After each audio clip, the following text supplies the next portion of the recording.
করলেন, তার কর্মীদের উপর নির্যাতন আর জুলুম নির্যাতনের স্টিম রুলার তাদের উপরে চালানো হচ্ছে।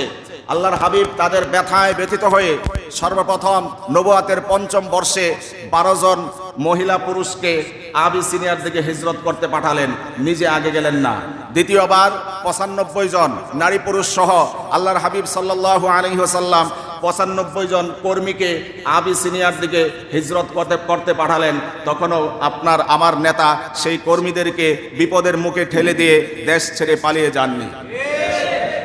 পরবর্তীতে অনেকের মধ্যে যখন অনেকে চলে গিয়েছেন, হিজরত করেছেন, এবার আল্লাহর হাবিব বাকি আছেন এবং তার সাহচর্যপ্রাপ্ত তার ঘনিষ্ঠ সাহাবী আবু বকর সিদ্দিক রাদিয়াল্লাহু তাআলা আনহু তিনি বাকি আছেন। দুজন একসাথে সফর করবেন, হিজরত করবেন।